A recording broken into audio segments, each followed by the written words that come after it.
नमस्कार, मैं अभिनव सोनू आप सभी का अरोमा क्लासेस पे स्वागत करता हूं। दोस्तों, जैसा कि आपको पता है कि अभी 70वीं बीपीएससी बहुत ही नज़दीक है। इसके साथ ही बिहार एसआई की वैकेंसी आने वाली, बिहार एसएससी का एग्जामिनेशन, इन सभी परीक्षाओं में बिहार स्पेशल का एक अहम भूमिका है।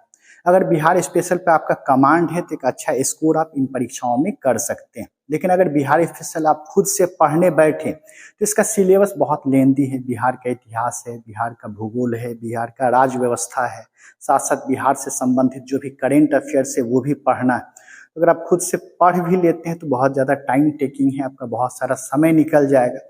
इसको देखते हुए हम लोग बिहार स्पेशल का एक सीरीज आज से शुरू करने जा रहे हैं, जिसमें हम बहुत ही सिंक्रोनाइज्ड वे में और बहुत ही कम समय में पूरे बिहार स्पेशल को क्या करेंगे, कवर करेंगे। बिहार से संबंधित जितने भी महत्वपूर्ण तथ्य हैं जो परीक्षा में पूछे जा सकते हैं, उन सभी तथ्यों को यहाँ पर हम क्या करेंगे, डिस्कस करेंगे। बस आपका काम है कि इन वीडियो को आप रेगुलर देखेंगे, देख के आप नोट्स बना लेंगे और अच्छा लगे पढ़ाई तो ज़्यादा से ज़्यादा इस वीडियो को क्या करेंगे, शेयर भी करेंगे। तो चलिए आज शुरू करते हैं हम लोग बिहार स्पेशल का पहला सीरीज, पहला श्रृंखला, जिसमें हम लोग बिहार स्पेशल में बिहार का सामान्य परिचय देख लेते हैं, जनरल इंट्रोडक्शन देख लेते हैं कि बिहार का नाम कैसे पड़ा, किस शासक के काल में इसका क्या स्टेटस रहा है, वो सब कुछ हम क्या करते हैं, आज चर्चा करते हैं। तो सबसे पहला जो महत्वपूर्ण बिंदु यहाँ पर जान लेनी है वो है कि बिहार के बारे में सबसे पहले हम लोग को जानकारी एक पुस्तक से मिलती है। इस पुस्तक का नाम है शतपथ ब्राह्मण। तो यदि आपसे प्रश्न पूछे कि बिहार की जानकारी सर्वप्रथम किस पुस्तक से मिलती है तो शतपथ ब्राह्मण से मिलती है। बिहार जो शब्द है वह किस शब्द से बना है, विहार से बना है। विहार मतलब क्या होता है, बौद्ध भिक्षुओं का निवास स्थान। जैसे मान लीजिए आज आप किसी धार्मिक स्थल पे जाते हैं, जैसे वैष्णो देवी चले जाते हैं या अयोध्या जाते हैं या कहीं और जाते हैं, तो वहाँ पे आप लोग क्या करते हैं, होटल बुक करते हैं। एक पर एक होटल है, अपने हिसाब से, अपने बजट के हिसाब से बुक करते हैं, वहाँ ठहरते हैं और धार्मिक स्थल का आप क्या करते हैं, भ्रमण करते हैं, दर्शन करते हैं वहाँ पे जाके।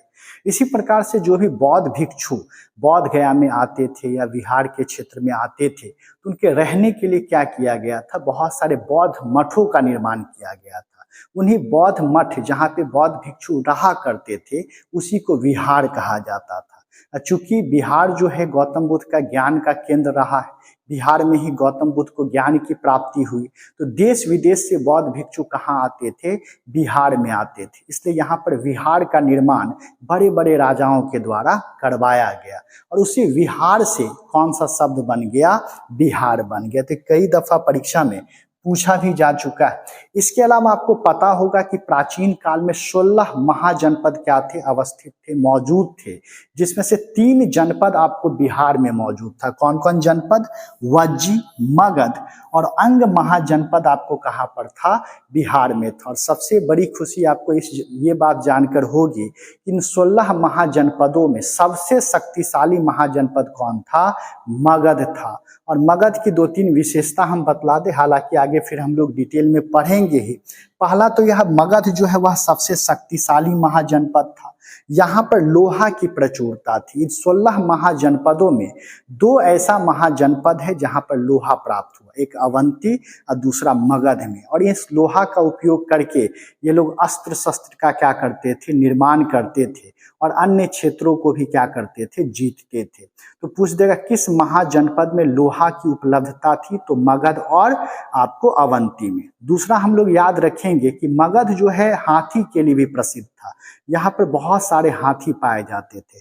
आपको एक कहानी संभवतः याद होगा कि जब चंद्रगुप्त मौर्य जो है वह सेल्यूकस निकेटर को पराजित कर दिया तो सेल्यूकस निकेटर अपनी पुत्री का विवाह किससे करवा दिया, चंद्रगुप्त मौर्य से करवा दिया। इसके बदले चंद्रगुप्त मौर्य जो है वो 500 हाथी सेल्यूकस निकेटर को उपहार स्वरूप दिया। वो 1-2 हाथी नहीं, 500 एलिफेंट्स। तो इसी से आप अंदाजा लगा सकते हैं कि मगध का क्षेत्र हाथियों के लिए कितना प्रसिद्ध रहा होगा। तो मगध आपको कहाँ था, बिहार में था। इसके अलावा अगर हम महत्वपूर्ण जानकारी देखें तो देखिएगा मगध राजवंश तो हम लोग पढ़ेंगे। मगध में 4 प्रमुख वंश हुए। एक का नाम था हर्यक वंश, उसके बाद शिशुनाग वंश आया, फिर नंद वंश आया, उसके बाद मौर्य वंश आया। तो बिहार के राजनीतिक शक्तियों का जो विस्तार है वह किस वंश के काल से शुरू हो गया? तो हर्यक वंश के काल से शुरू हो गया, क्योंकि यहाँ से महान सम्राट का उदय हुआ। जैसे बिंबिसार जैसे आए, अजात शत्रु आए, उदयन आए, इसके बाद नंद वंश में देखिए महापद्मनंद हो गए, मौर्य वंश में तो आपको चंद्रगुप्त, अशोक सब पता ही है। तो पूछ देगा बिहार में राजनीतिक शक्ति का विकास जो है, विस्तार जो है, किसके शासन काल से आरंभ हुआ, किस वंश से आरंभ हुआ? तो ये किससे आरंभ हो गया है? तो हर्यक वंश से क्या हो गया? आरंभ हो गया है। अगर बात चली है हर्यक वंश की तो कुछ महत्वपूर्ण बिंदु जान ले। हर्यक वंश का जो संस्थापक था, हर्यक वंश का संस्थापक आपको कौन था? बिंबिसार था। इसको हम लोग पितृहंता वंश के नाम से जानते हैं, क्योंकि जो भी उत्तराधिकारी हुए हैं वो अपने पिता की हत्या करके गद्दी पर बैठे। जैसे बिंबिसार का पुत्र अजात शत्रु हुआ तो अजात शत्रु बिंबिसार की हत्या करके गद्दी पर बैठा। इसी प्रकार से अजात शत्रु का पुत्र उदयन हुआ तो उदयन जो है वह अजात शत्रु की हत्या करके गद्दी पर बैठा। तो यहाँ पर जो भी शासक हुए हैं वह अपने पिता की हत्या करके गद्दी पर बैठे, इसलिए इस वंश को किस नाम से जानते हैं हम लोग?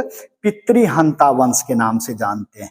बिंबिसार के अलावा यहाँ अन्य दो प्रमुख शासक कौन कौन थे? अजात शत्रु और उदयन थे। और पूछ देगा हर्यक वंश के अंतिम शासक कौन हुए हैं? तो हर्यक वंश के अंतिम शासक कौन हुए? नागदशक हुए।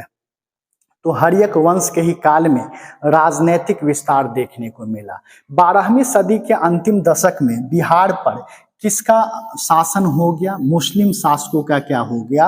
आपको शासन हो गया 12वीं शताब्दी के अंतिम दशक में। और पहला तुर्की जो बिहार पर आक्रमण किया या बिहार पर शासन किया तो वह कौन था? बख्तियार खिलजी था। तो यह लिख भी दिए हैं, बिहार जीतने वाला पहला तुर्की शासक कौन था? बख्तियार खिलजी था। और आपको याद होगा कि यही नालंदा विश्वविद्यालय में क्या किया था? आग लगा दिया था। अब देखिएगा ये जो बिहार बिहार हम लोग बोलते हैं, ये बिहार शब्द का प्रयोग किसके द्वारा किया गया है? तो बिहार शब्द का प्रयोग सर्वप्रथम आपको कहाँ देखने को मिलेगा? तबकात-ए-नासिरी पुस्तक में देखने को मिलेगा। आपको कमेंट बॉक्स में यह बतलाना है कि तबकात-ए-नासिरी पुस्तक के लेखक कौन है। तो अगर पूछ दे बिहार शब्द का प्रयोग सर्वप्रथम किस पुस्तक में मिलता है? तो तबकात-ए-नासिरी पुस्तक में मिलता है। इसके अलावा अगर हम बात करें तो बिहार को सूबा का दर्जा सबसे पहले किसके काल में मिला है? तो बिहार को सूबा का दर्जा सबसे पहले शेर शाह सूरी के काल में मिला। तो आपको खुद भी लग रहा होगा कि जो भी पॉइंट यहाँ पर हम डिस्कस कर रहे हैं वह बिहार के कंटेक्स्ट में कितना महत्वपूर्ण है। इस प्रकार से प्रश्न दे देगा कि बिहार को सूबा का दर्जा किसके काल के दौरान मिला? तो शेर शाह सूरी के काल में। पहला तुर्क शासक जो बिहार पर शासन किया तो वह कौन था? बख्तियार खिलजी था। तो इस प्रकार से प्रश्न क्या करता है? बनाता है। अब देखिएगा दिल्ली सल्तनत, दिल्ली सल्तनत में देखिएगा गुलाम वंश, उसके संस्थापक कौन हुआ? तो कुतुबुद्दीन ऐबक हुआ, जिसको संस्थापक माना जाता है। परंतु गुलाम वंश का जो वास्तविक संस्थापक है वह किसको माना जाता है? इल्तुतमिश को माना जाता है, क्योंकि इसी के काल में बहुत ज्यादा ये बढ़ा और दिल्ली को यह अपनी क्या बनाया? राजधानी बनाया। तो इल्तुतमिश जब शासन पे आया है, गद्दी पर बैठा है, तो बिहार को वह किसके अधीन कर लिया?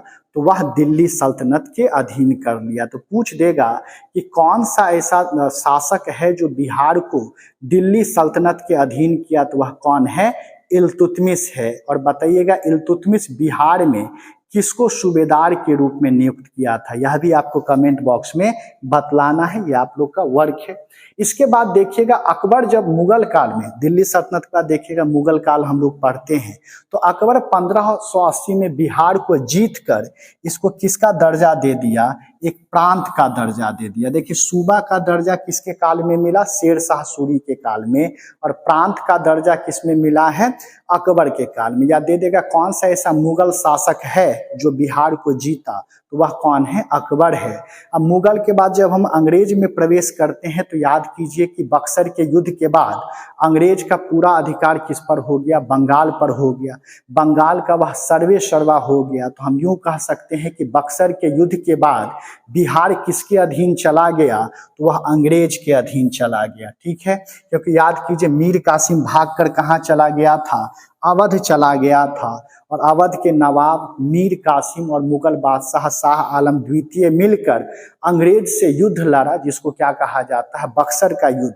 लेकिन उस युद्ध में अंग्रेज की क्या हुई, जीत हुई। और उसके बाद जो है, हालांकि पलासी के युद्ध के बाद ही अंग्रेज का पोजीशन अच्छा हो गया, परंतु बक्सर के युद्ध के बाद इसकी स्थिति और भी ज्यादा मजबूत हो गई। और बक्सर के युद्ध के बाद बिहार पूर्ण रूप से आपको अंग्रेज के अधीन आ गया। हालांकि उस समय बिहार किसका पार्ट था, बंगाल का ही पार्ट माना जाता था। याद होगा कि 12 दिसंबर 1911 को दिल्ली दरबार लगा और उस दिल्ली दरबार में घोषणा किया गया कि बिहार को अब किससे अलग कर दिया जाए, बंगाल प्रेसिडेंसी से अलग कर दिया जाए। क्योंकि अभी जस्ट हम बतलाएं कि बिहार, उड़ीसा ये सब किसका अधीन था, तो बंगाल प्रेसिडेंसी के अधीन था।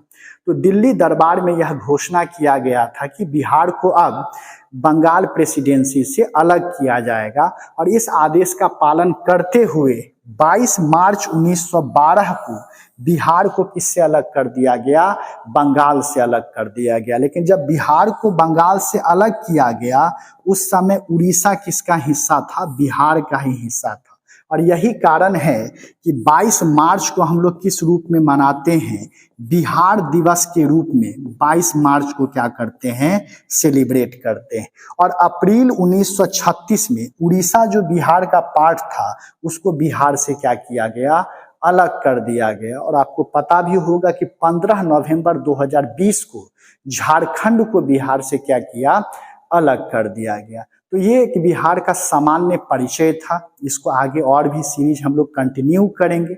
अगर आपको ये वीडियो अच्छा लगा हो तो ज़्यादा से ज़्यादा शेयर कीजिएगा। आप जितना ज़्यादा शेयर कीजिएगा, हमको लगेगा कि आपको ये वीडियो अच्छा लगा है और इस सेशन को हम लोग आगे क्या करेंगे, बढ़ाएंगे। और भी विस्तार से पढ़ना हो या इसका नोट्स लेना हो तो आप अरोमा क्लासेस ऐप जो है वह गूगल प्ले स्टोर से डाउनलोड कर लेंगे। उस ऐप के फ्री कंटेंट सेक्शन में इसका पूरा डिटेल्ड नोट्स मिल जाएगा। बहुत बहुत शुक्रिया, थैंक यू आप सभी का।